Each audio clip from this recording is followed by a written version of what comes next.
Hello, everyone. Welcome to Snap Take. This is Glazer of Snap Judgments, the official podcast of Marvel Snap Zone. We've got three awesome decks for you coming today. We've got weekend mission decks, we've got your questions answered, and we've got news on a bug that's being fixed that can change Marvel Snap. Before we get started, though, I'd like to invite you to hit that sub button, to like, to comment, to ring that notification bell. We bring you 2 to 3 brand new decks every single weekday, decks that you will get before anyone else in the meta has. These are proven decks that win infinity borders, get infinite, climb into high infinite, win tournaments, etc.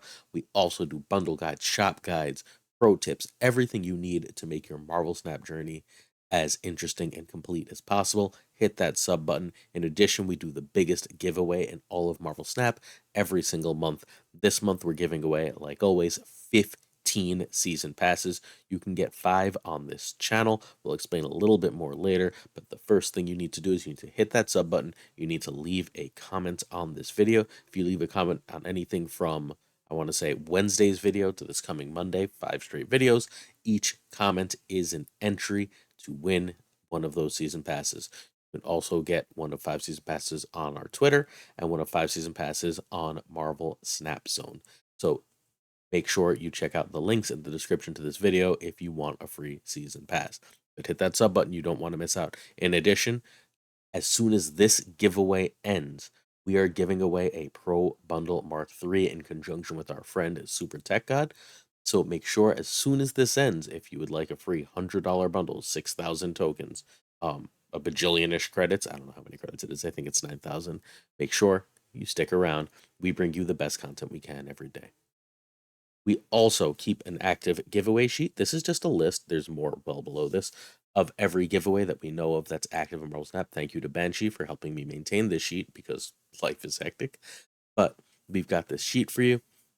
If you're interested in it, please check it out. Again, in the description, it's just every giveaway. You can get a ton of giveaways this way. And this way you can enter all of them and find some really cool people to follow. All right, our basic outline for today. We are going to go over the questions of the day. We've got 3 questions from our viewers and 1 question for me for the comments. We've got a Safety Blade deck. Safety Blade is a genius deck builder of Marvel Snap. Safety has the best Loki for Conquest. Its win rate is through the roof. It's the one you saw on the thumbnail here. But when you hear Lambie and Safety and all these top players talk about Loki, they always say there's certain key cards, there's key things you look for in each matchup. Safety has been kind enough to for us identify what those things are. So we're going to take a look not only at this Loki deck, but its matchups, the key different things it faces that it looks for specific cards for in the meta. We've got the Phoenix Force patch coming. That's the change that's going to affect the metagame. I'll explain how that works. Johnson, streamer Johnson, Twitch Iram, a phenomenal player, one of the original creators of one of the Loki control decks, just a constant presence in top 8 of tournaments, hit top 3 with a Martyr Thanos tempo deck. Yeah, you heard that right. Then we've got weekend mission decks. We've got 2 extra Martyr decks and 2 Ms. Marvel decks for you if you're trying to get the weekend rewards. Then we've got a really, really cool Ronan deck from Gaming with Flash X, a brand new YouTuber who you should totally check out. Check out Gaming with Flash X on YouTube. He's got gameplay for this video, and I believe our friend Savage Yeti over at Savage Yeti YouTube is also going to be posting gameplay for this deck. Then we're going to take a look at my shop for the day, what I bought, if I bought anything, why I didn't buy it. And finally, as promised 2 days ago, I'm going to do a quick review of Scott Pilgrim Takes Off and the movie Wish. Let's go. Our first question of the day is from Chad Tompkins again. We talked to Chad yesterday. Hey, Chad. Chad has struggled with the Quinny deck we posted a couple days ago. That's the Invisible Woman Annihilus deck.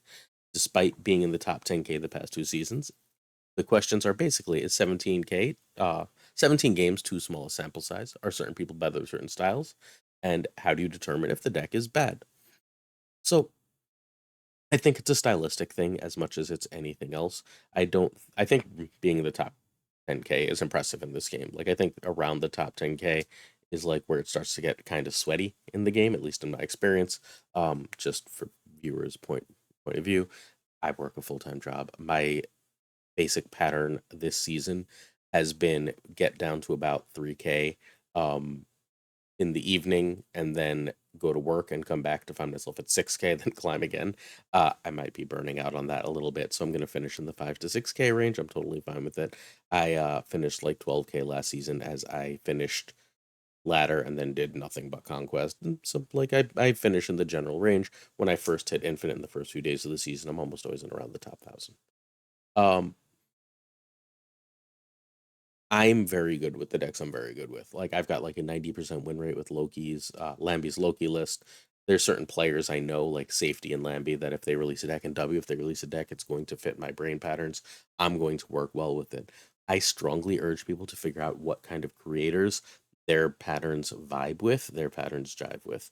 I don't think it's as simple as this deck is good or bad. I am bad with most Hella decks, like actively bad with Hella, but there's a top 20 Hella player in the world. Um, when I play Shuri, and Shuri is like supposedly one of the most simple decks in the game, right? I win more than I lose, but I don't win a ton. I stay in too long. I can't read if they have Shang properly. That's not where my skill set lies. My skill set lies in planning out what I want to do to counter my opponent, playing things like Loki, playing things like Bounce, playing around my opponent aggressively, not reactively necessarily, or worrying about what my opponent's going to do too much reactively.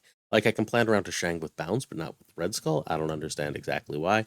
I'm fine with it, right? Like my win rate's still 60%, but like that's not really great for that deck. I'm bad with Cerebro. Like any Cerebro deck that I play, I immediately get frustrated with and have to stop playing. Like but there's decks I have 75, 80% win rates with consistently over large samples of games. I, I think that people's brains just work differently. I think cognitively we are not similar people. I think 17 games is a reasonably small sample, yes. But even beyond that, especially for learning a complex deck, if you're not like an avid card gamer, I've been playing card games, which I know is less time than a lot of you watching, since 2012 pretty consistently.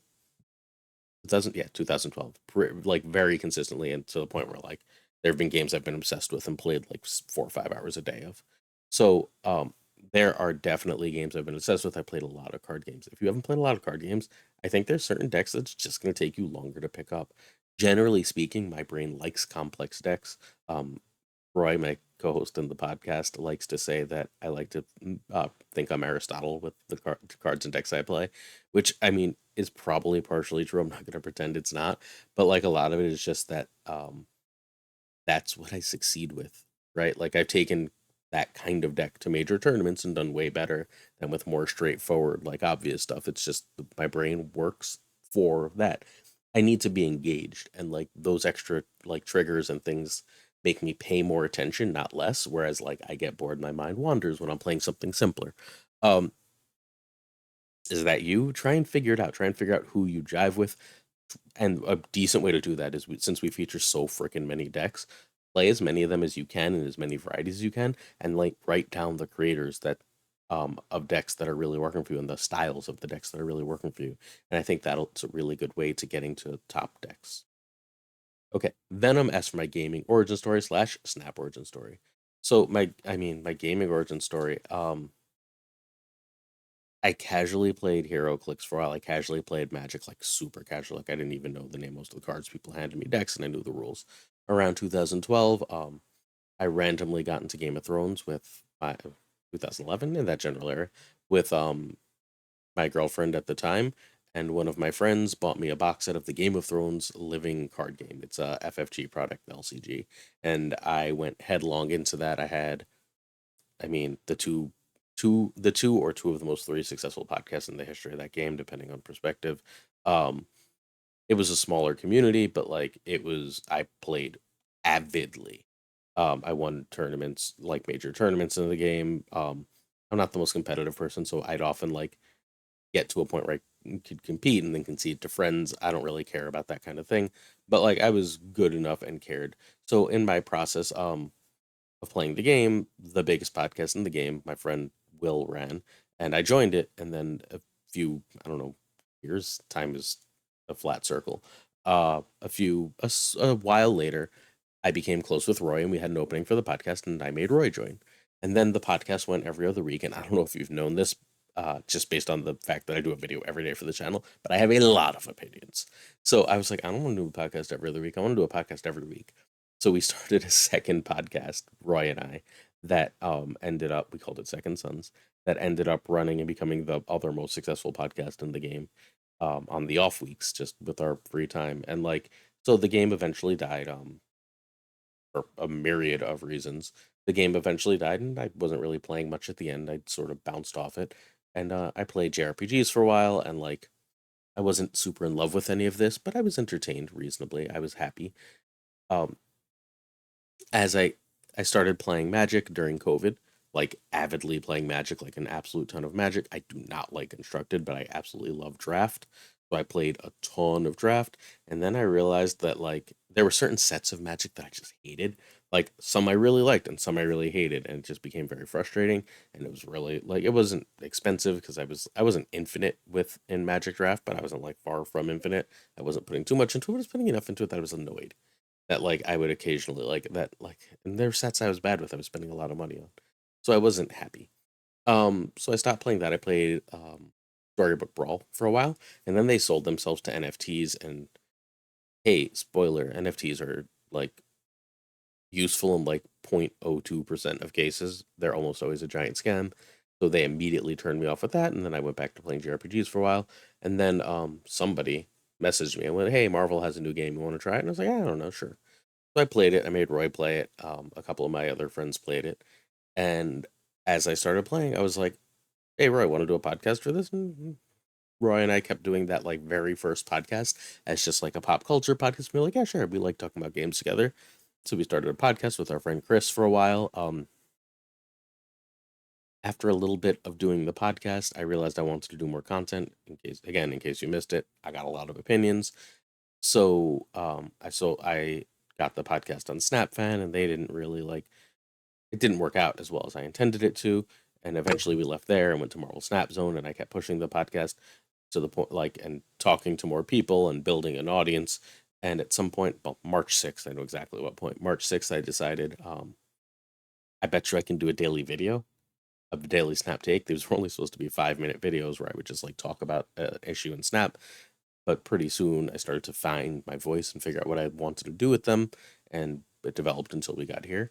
Um, We've had everyone from Glenn Jones to Lambie to KM to Drewberry to to Nina to Den to Lauren, whatever, like to Prashawn, like everyone cool in the community, or almost everyone cool in the community. And many more cool people are coming on soon. Have been on the podcast. The podcast is like my passion project, but doing these videos is really fun. Like I love the mental puzzle of figuring out three decks, the questions, the interlocking like stuff, and so we have daily videos. We're at a point which I've got to actually figure out where like I don't have as much time to play Snap as I want. I end up like sort of playing on my friends' streams and watching my friends stream. Shout out to Lil Robitussin almost more and Lambie, almost more than I play myself. It's at least damn close. And like I got to get some more game time in to like make sure that this stays at the level of quality I want. But life is busy and I'm doing my best and people seem to like these videos, so we're happy. Sorry about that really long answer. Let's keep going. So Lataro Leva wants to know how the giveaway works. Okay. The YouTube giveaway works as follows. If you comment on a video from Wednesday to Monday, that's 5 videos because I always skip Saturday. Uh, Saturday videos do poorly, and honestly, I just need a day off. I run a comment picker on each of those videos, and one person who commented on each video wins.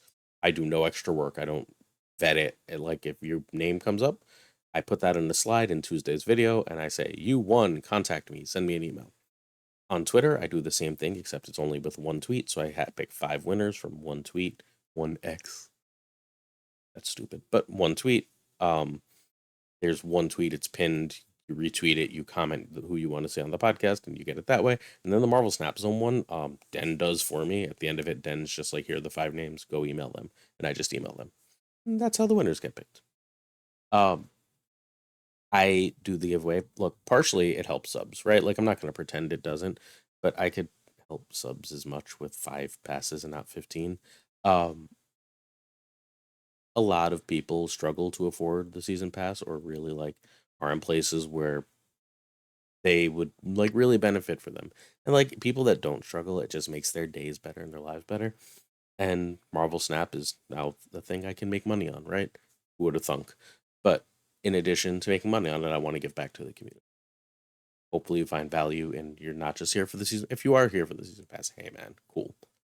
But like, if you're here for more, hopefully you stick around. I think you'll like the content, and I'm honestly doing it to help. So like, don't feel obligated to watch. Although I do work real hard on these. And question for the audience: I want to do a theme deck. I want to do a specific deck for whatever you guys want. Tomorrow, sorry, Sunday, because tomorrow's Saturday. I want to do like a theme deck for you on Saturday with whatever card you want. So in the comments, tell me a card you think you'd like to see a really cool deck with, and I'll find you the best deck I can think of with that card. I don't care if that card is Quicksilver or Galactus. You pick the card, whatever card gets the most comments or best explanation and most comments. Like I guess someone could leave such a mind-blowing explanation that I feel like I have to do it. But outside of that, it's just gonna be most comments for a specific card, and that's gonna be what one of the decks is on Sunday. I'm gonna challenge myself to do the work to figure out how to find a good deck with that card. Next up, we have Safety's Ultimate Loki. While Lamby's is better for ladder, this is the Conquest Loki du jour. This is the best version. Agent 13 was the one I was like, that can't be right. But the more I've played it and thought about it, the more I realize that Agent 13's randomness is really powerful here. And Agent 13 fundamentally goes in that Beast Coulson spot for the deck. But because you have Falcon being able to do that twice, being able to guarantee your Loki right, is an extraordinarily powerful thing. It also gives you an extra thing, like you really want to make sure that you have things on 1 and 2. It's something you can turn into a demon or blow up to draw with Nico just fine. Plus, it feeds your collector, and feeding your collector is an awfully important feature for this deck. Most of the rest is fairly self-explanatory. Maria Hill is one of the best Loki cards in the game, and I think it's underplayed outside of Loki, to be perfectly honest. Nico is amazing. The variety it gives you. Snowguard is a must-play. Quinjet and Collector are obviously great. Armor gives you playing to destroy matchup, while obviously also just being a generally powerful card. Falcon lets you replay things, gives you some play for the Collector when you don't see Loki. Uh, Moves your Werewolf. Werewolf is one of the 5 to 10 best cards in the game. Loki is probably the best card in the game. And Shang-Chi is your escape valve, and America gives you some consistency. Replacements: Nico can be Forge, but you need Werewolf and Loki. You can, if you absolutely must, try Elsa for Werewolf, but you're going to go down. Snowguard can be either Coulson or Beast if you must. So this went 14-1 in one freaking day of Infinity Conquest. It lost in round 5 of the one time it did lose, and it lost specifically because it just refused to draw Loki for like 5 or 6 straight games. This is probably the best Loki. So this is the plain and simple play patterns. Loki is the hardest thing to do these play guides for because it's so variable, which is what the next slide is going to be. So turn 1 is generally Quinjet. If you're not going to Quinjet, then your ordering is something like Maria Hill, depending on what Nico does, right? Like it's hard to tell when to Nico. Maria Hill, Agent 13, Snowguard. You like to Snowguard after Collector. Turn 2 is Collector, or 2/1s, generally speaking. You basically, obviously, never play Falcon here. Turn 3 is Werewolf. There's nothing you'd rather do than Werewolf, period. Turn 4 is Loki, if you can, almost always. The exception may be Discard, but turn 4 is basically almost always Loki. If you don't, if you would like to wait one more turn, you can play a couple ones. You can, sorry, if you see Werewolf a turn late, you can play Werewolf and a 1, or you can play couple ones if you have Collector on a couple ones and Falcon, and then you can just play another one in Loki the next turn. 5 and 6 are their stuff, but turn 6 also has the Shang-Chi option. Obviously, you don't always have Shang-Chi. Sometimes you cycle it away. But here's more. These are the matchups Safety told us about. So destroy, your job is to armor as soon as you can. You want a Loki on 4 or 5. 4 is better. In that sometimes you'll get some of their destroy cards and be able to get a little bit of extra destroy out. But usually, they if you get their death and null, you're in great shape, right? Or Goliath, as the case may be, you're in great shape. And if you don't, and they have those, and you just have the destroy enablers, you're sad and you run away. But if you've armored, you can maybe stop a lot of their stuff early, and then you might just be able to roll their faces if you Loki early too. Discard only swap when you have Collector and Werewolf by Night down. If you cannot get those down, do not Loki. You're gonna have to try and win other ways. And Collector and Werewolf by Night means both, not one. You're trying to go really tall in a couple lanes here.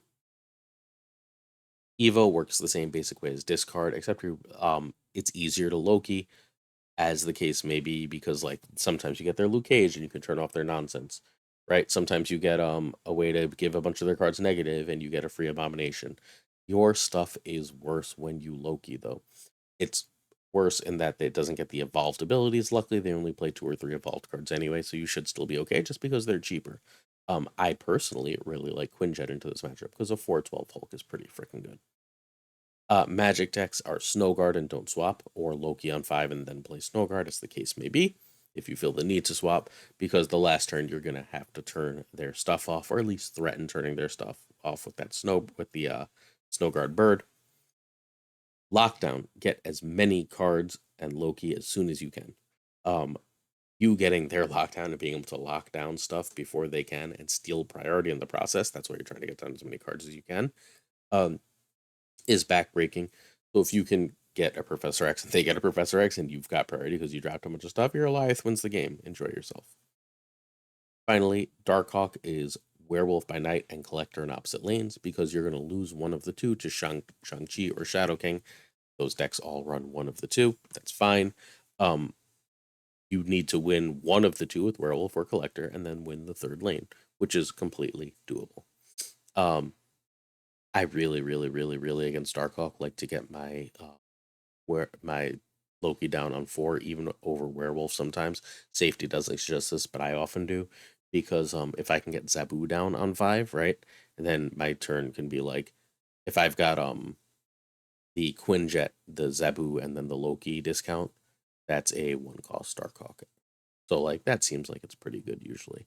Even if it's not as big as there's just the fact that I can play so much stuff with it tends to win the game.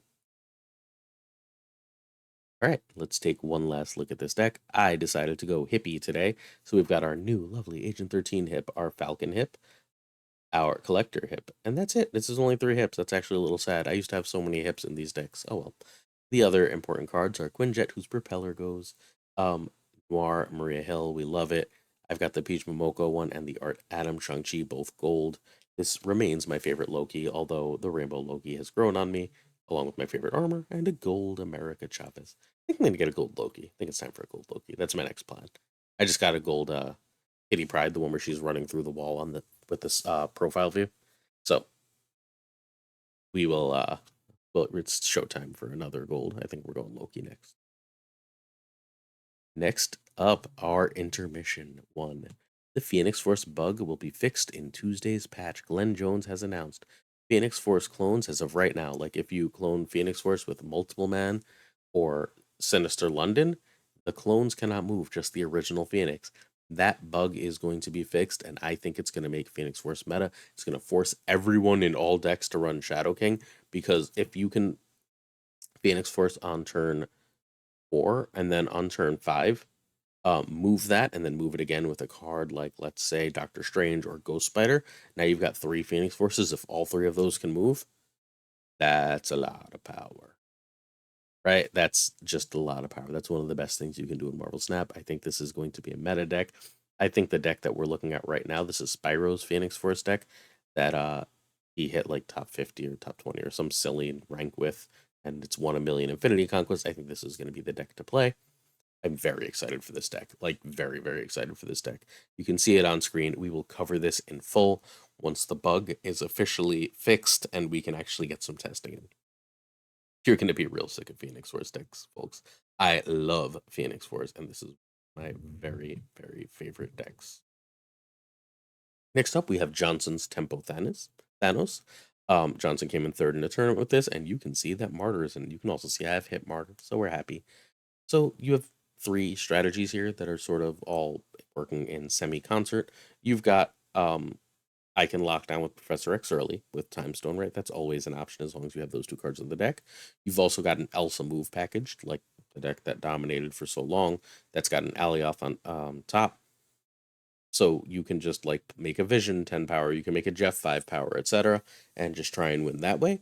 You can also use Martyr and Silk to grab enough power and initiative in a lane to A, make sure you can win a Professor X lane, and B, make sure you have priority for life.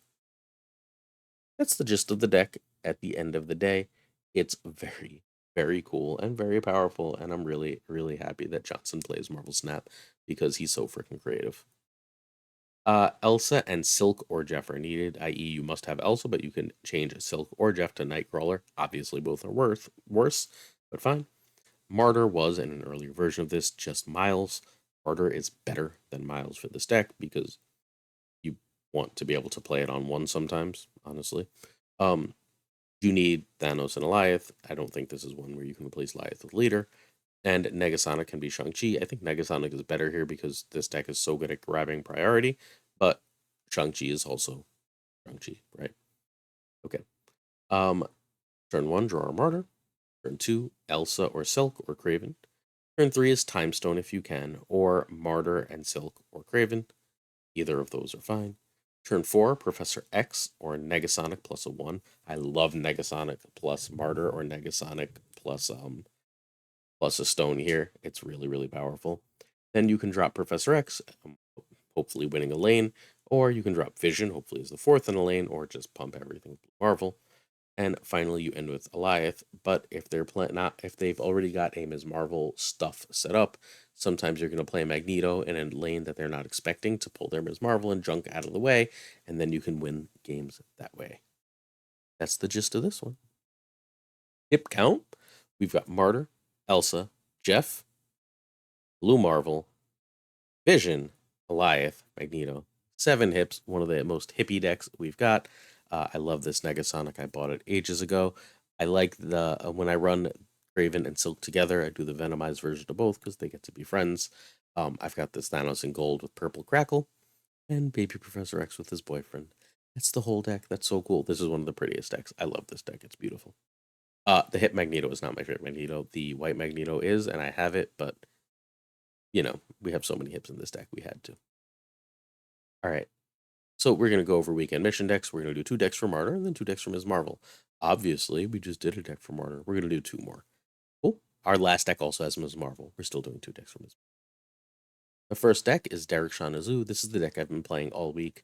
I needed boosters for Shauna and Martyr. I still need boosters for Martyr, just they refuse to come.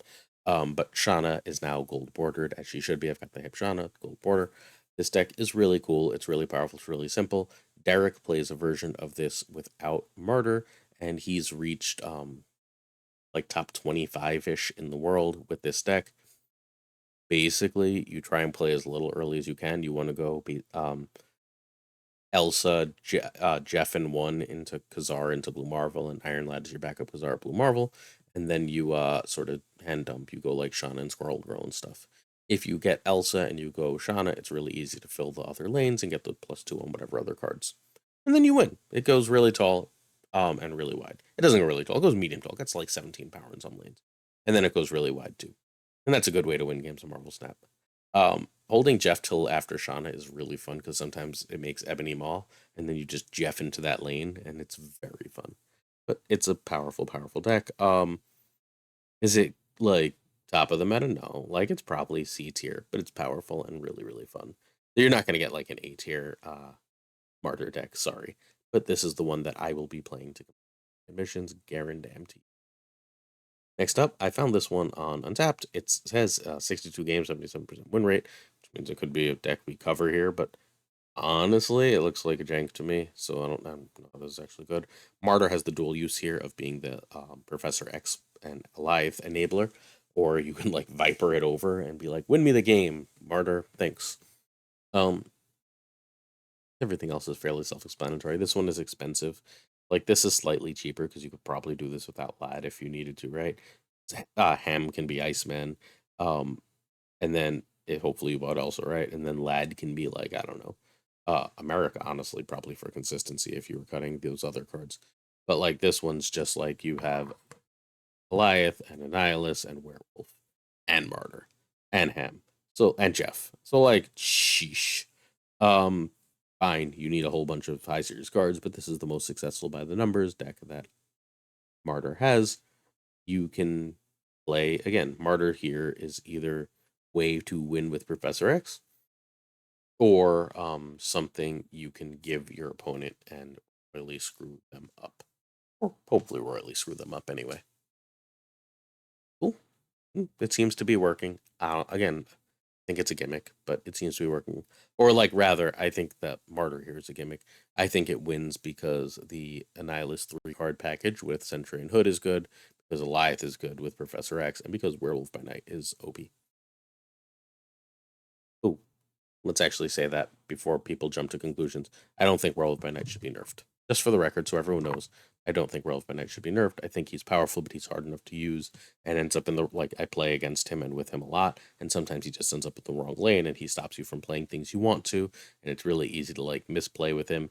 Like we just had a tournament, and he did not finish at the top of the tournament. I think that he's one of the better cards in the game, but like at a safe level of one of the better cards in the game. Cool. Next up, we have our two Ms. Marvel decks. The first one, I chose this one because the only high series card along with Ms. Marvel is High Evolutionary. This is a high win rate deck that basically says I'm going to play powerful stuff. Scorpion, Thing, Cyclops, and Wasp help you get a really cheap Abomination. Doom or Hulk win the freaking game.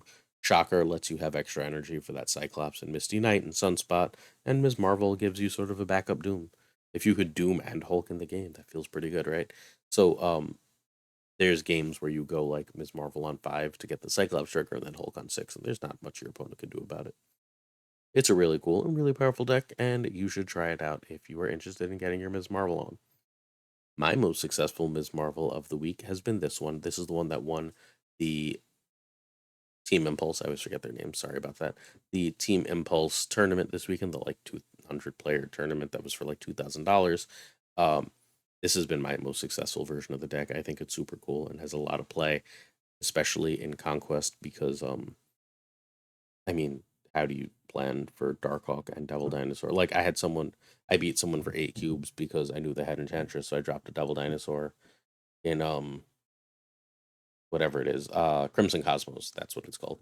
I dropped a Devil Dino in Crimson Cosmos, and then after I dropped that Devil Dino, I knew they were going to Enchantress there, so I just played a Darkhawk and a Mystique in 2 other lanes. I had played Korg and Rockslide, and then I won those 2 other lanes, and they did shut down that Devil Dino, I guess. But like, it's just really, really hard to deal with all the different stuff that this deck does to you, as you've got a Widow's Bite and Rocks in your hand. Our last deck of the day is Gaming with Flash X. This is a new YouTuber, 65% win rate Ronan deck. This is very cool. You love to see Baron Mordo in a deck. So if I know you were waiting to vote Baron Mordo on the card you wanted me to build around, but our friend Gaming with Flash X, who I've never met before, clearly did it for us. So this looks worse than it is for cost. The only really high series card you 100% need is Master Mold. Lad can be either Jubilee or Shang-Chi. Alioth can be leader here. I don't think this works, but everyone in my comments keeps telling me it does, and they've got the experience with it, and I don't, so I'm gonna believe them. Trust people's lived experiences. Super Skrull is apparently a decent Ms. Marvel replacement. Who knew? And Nebula and Jeff are just good cards, so like Lizard, Maria Hill, Nico, Medusa, Nightcrawler. Any of those should be fine.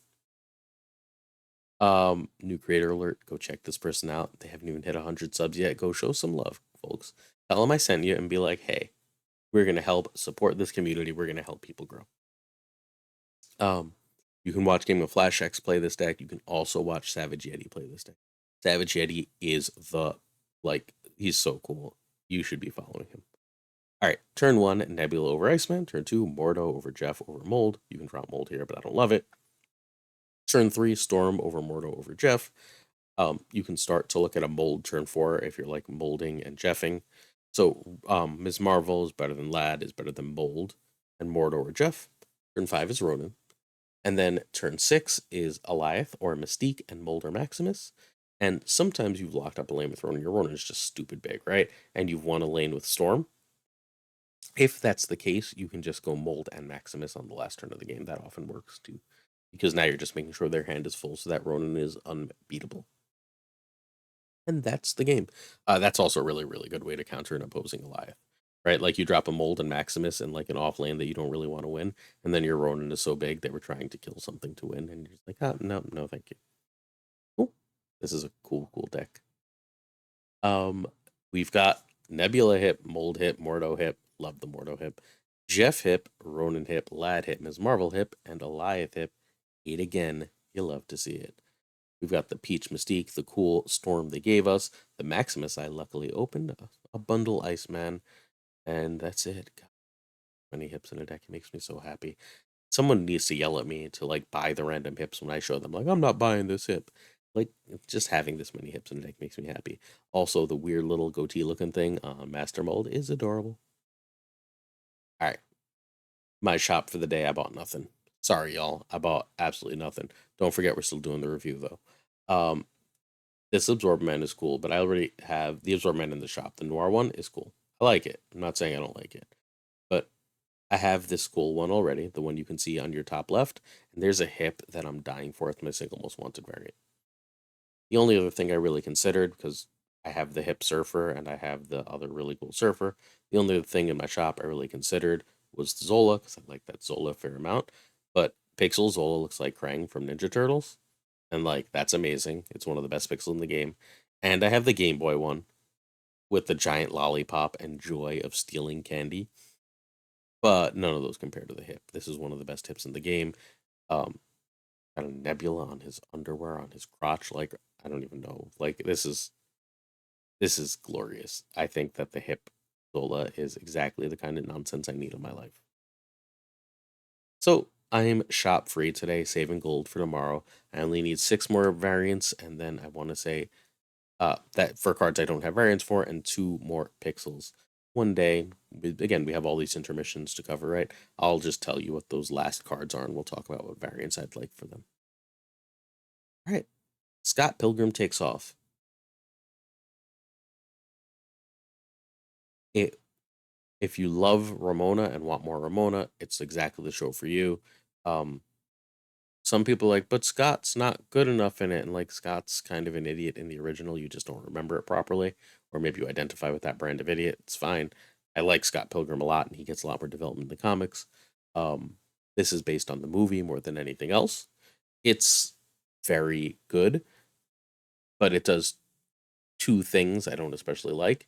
It's a silly for silly's sake fairly often. Not that the original isn't, but like it just goes extra weird. It goes the extra like mile to like be stylishly weird because it's animated and doesn't have to adhere to like any of the other stuff.